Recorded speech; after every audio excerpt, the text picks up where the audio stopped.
Good block.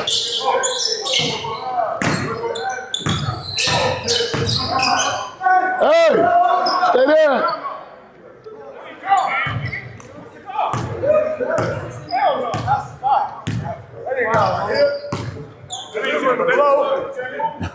That ain't your game.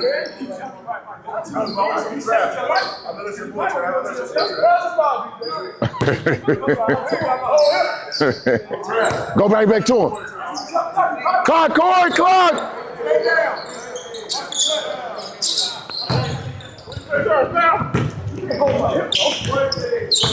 Hey, that was a foul with 1 point. Good pass. Oh! Good shot. Warriors Nation, as we head deeper into this pivotal offseason, the spotlight isn't just on the superstars anymore. It's not only about Steph Curry staying healthy or Draymond Green's attempts to stretch the floor. This chapter is about the underrated, the overlooked, and the unknown players who might just shape the future of Golden State. And this time, that includes a name many fans might not expect, Javon Johnson. You may have missed the news, but Javon Johnson, a former G League standout with Santa Cruz and now officially signed by the Atlanta Hawks, spent significant time within the Warriors' development system. Johnson averaged nearly 14 points per game with the Santa Cruz Warriors, shooting over 37% from deep, numbers that show real promise as a modern-day wing. His departure might seem like a footnote in the larger NBA narrative, but it's a subtle reminder of something bigger. Golden State has quietly built a pipeline of potential difference makers through its G League program. Let's be honest, depth has been an issue for the Warriors. Whether it's due to injuries, cap space limitations, or just plain inconsistency off the bench, Golden State hasn't had the same level of support for Steph and the starters that they did during their championship peak.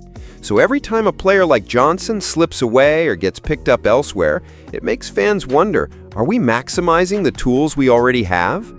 And it's not just Johnson. Dwight Murray Jr., another under-the-radar guard who played for the College Park Skyhawks, was also just signed by the Hawks. While he's not directly linked to the Warriors, his story mirrors what Golden State often looks for in developmental talent: undrafted grit, high IQ, versatility, and a willingness to grind it out in the G League. Now let's pivot to the more pressing matter at hand: how the Warriors actually use the spots available on their current roster. As of now, Golden State still has room for additions, especially as the Kuminga contract situation slowly nears resolution. Once that piece falls into place, expect movement, not just big names, but key depth pieces. And speaking of player evolution, we can't forget Draymond Green again, not for his fadeaway this time, but for what he represents moving forward. Whether he scores 5 points or 15, his leadership will be essential. The Warriors are no longer the dominant powerhouse with 3 MVP-level players. They are, instead, a smart, battle-tested squad that needs to be surgical with their decisions. This is where guys like Gary Payton II come in. Still unsigned, but expected to return, GP2 represents everything the Warriors have stood for in this new era: defensive intensity, hustle, and a willingness to do the dirty work. And with him recently launching his own professional skateboarding league, his off-court profile is only rising. That kind of visibility and leadership matters, especially with younger guys watching how veterans build a legacy beyond the game. Then there's Jimmy Butler. Quiet, but locked in.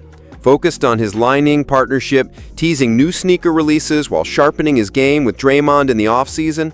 His presence in year 2 could be a deciding factor in how far this team goes. In a league stacked with talent, his physicality and experience are exactly what Golden State will lean on when the postseason arrives. So what's the bottom line for Warriors Nation? This team is still in the hunt. The core is intact. The front office is being patient, maybe too patient for some fans, but calculated nonetheless. And as pieces start falling into place, whether it's Kuminga staying, Payton returning, or new free agents coming in, it all points toward one thing: a final push for another championship run while Steph's window is still open. Warriors fans, what do you think the next move should be? Should we invest in developmental pieces from the G League or swing for another veteran with playoff experience? Drop your thoughts in the comments below. Let's make this a real discussion.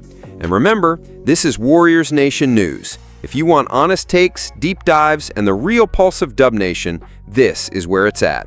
Like, comment, and subscribe because the best is still to come. Warriors Nation, let's shift gears and talk about one of the most polarizing and passionate players in Warriors history, Draymond Green. Whether you love him, hate him, or just wish he would shoot fewer threes, one thing is undeniable. Draymond Green is the emotional heartbeat of the Golden State Warriors.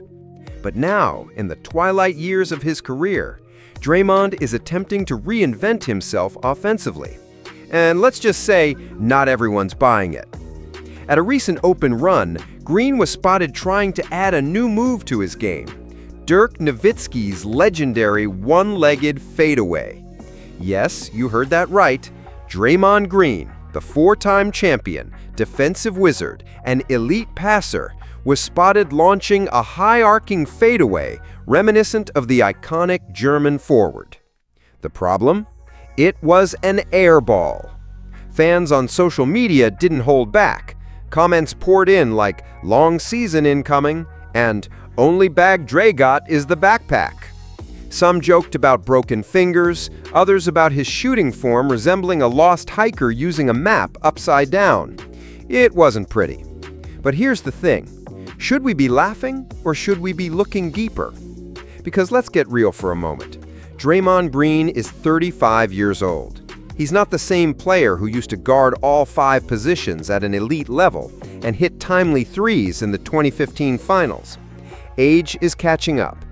And while his game has always been about intangibles, defensive IQ, elite switching, vision, toughness, the Warriors might need more from him offensively next season, especially with Klay gone, the bench in flux, and the team under pressure to win now. That's likely why Draymond is in the gym testing new moves. Is it pretty? No. Will it be useful in crunch time? That's a big maybe. But it shows he's willing to evolve. You don't try to add a Dirk fadeaway unless you're at least trying to be more of a threat with the ball. And that alone tells you something about where Draymond's head is at. He knows the team is aging. He knows they need extra scoring help. And in true Draymond fashion, he's trying to do something about it, even if it leads to getting clowned on Twitter. But don't mistake social media jokes for actual analysis. Green is still a critical piece of the Warriors' machine. Last season, he averaged 9 points per game, 6.1 rebounds, and 5.6 assists. Those aren't flashy numbers, but they don't tell the full story. His defensive communication, his ability to quarterback the offense from the high post, and his leadership when Steph is off the floor. These are the details that make or break games in April and May. Of course, we can't ignore the noise. Even De'Aaron Fox jumped in this week, calling Draymond the biggest complainer in the league. In an appearance on FanDuel TV, Fox joked, "Draymond will clothesline you and then look at the ref like, 'What'd I do?'" And to be fair, that's classic Draymond, but it's also a key part of his edge. That intensity, the constant pushing of boundaries, it's part of what made the Warriors who they are. Still, perception matters. And with Draymond under the microscope, every missed fadeaway, every technical foul, and every controversial quote is going to carry more weight this season. Fans are asking, is he still the glue guy, or is he becoming a liability? But here's the Warriors Nation perspective.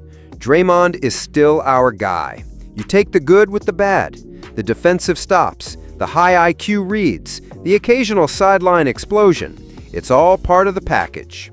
And this season, if he can contribute even one new offensive tool, like that fadeaway, or a more confident jumper, it could give Golden State just enough edge in a Western Conference that's only getting tougher. So here's the question for you. Should Draymond focus on improving his offense or double down on what's already made him great? Would you rather see him take that fadeaway again or stick to passing and defense? Sound off in the comments below. We want to hear from you. And if you're enjoying this deep dive Warriors coverage, don't forget to hit subscribe. Chapter 3 is just around the corner, and trust me, you don't want to miss what's coming next. Welcome back to Warriors Nation News, your trusted source for all things Golden State Warriors. As the offseason unfolds and training camp inches closer, fans across Dub Nation are anxiously watching to see what moves the franchise will make next. While much of the spotlight has been on the main roster and free agent talks, there have been some interesting developments involving players with Warriors connections and even a few who could quietly shape the team's future depth. This week, the Atlanta Hawks signed two names that should be familiar to Warriors fans: forward Javon Johnson and guard Dwight Murray Jr. While they're not household names in the NBA just yet, these two have strong ties to the G League, particularly to the Santa Cruz Warriors and the Skyhawks, Atlanta's G League affiliate. So why should we, as Warriors fans, care? Because these kinds of moves are where future rotation players often begin their rise, and Golden State has long been one of the best organizations at maximizing developmental talent. Let's start with Javon Johnson. Johnson went undrafted in 2023 after bouncing around the NCAA at Troy, Iowa State, and DePaul. Despite not getting a look on draft night, he found a home in the G League with the Santa Cruz Warriors, where he quietly put up strong numbers, averaging nearly 14 points per game on solid shooting splits, including an impressive 91% from the free throw line. That's not something you ignore, especially for a wing. He also had a stint in Puerto Rico earlier this year, further proving he's willing to grind to stay in the game. The Atlanta Hawks now own Johnson's returning rights in the G League, but remember, Santa Cruz has been a stepping stone for several current and former Warriors players. If Johnson keeps showing improvement, there's always a possibility he returns to the Bay in some capacity. Golden State's front office keeps tabs on former affiliates, and when you're building out a roster on a budget under the new second apron rules, guys like Johnson become valuable depth pieces. Then there's Dwight Murray Jr., a guard who also went undrafted in 2023 and spent time overseas before joining the College Park Skyhawks last season. He started 29 of 43 games, showcasing solid versatility with 9 points, 5 assists, and almost 4 rebounds per contest. He's not lighting up the stat sheet, but in a structured system like Golden State's, guards who understand timing, spacing, and ball movement often thrive. Keep in mind, Murray is from Austell, Georgia, but his journey reflects the same underdog path that many Warriors favorites have walked before him. What's interesting is that both players are expected to be on Exhibit 10 contracts. That means they'll likely spend time with the Hawks G League squad, while earning bonuses if they stay on for at least 60 days.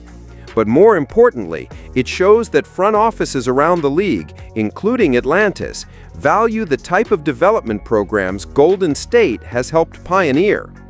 Now, what does this mean for Golden State moving forward? With the current roster in flux and a handful of free agent targets still being discussed, like the potential return of Gary Payton II or even a reunion with DeAnthony Melton, the Warriors will need low-cost, high-upside players to round out their depth chart. If guys like Kuminga, Moody, or Podziemski are going to take on bigger roles this season, Golden State will need reliable options on two-way contracts or G League call-ups to avoid burning out its core. And that's why we're watching moves like these. It's not just about what happens in San Francisco. It's about what's happening down in Santa Cruz and around the league with players who've trained in the Warriors system. The next impactful bench contributor might not come from a flashy free agency splash. It could be someone who's already worn a Santa Cruz jersey. So now I want to hear from you, Warriors Nation. Do you believe in the Warriors' ability to develop talent from within, or do you think this offseason needs a bigger splash? Could someone like Javon Johnson make a return to Golden State one day? Drop your thoughts in the comments below. And if you're new here, make sure to hit that subscribe button for the most in-depth Warriors analysis on the internet.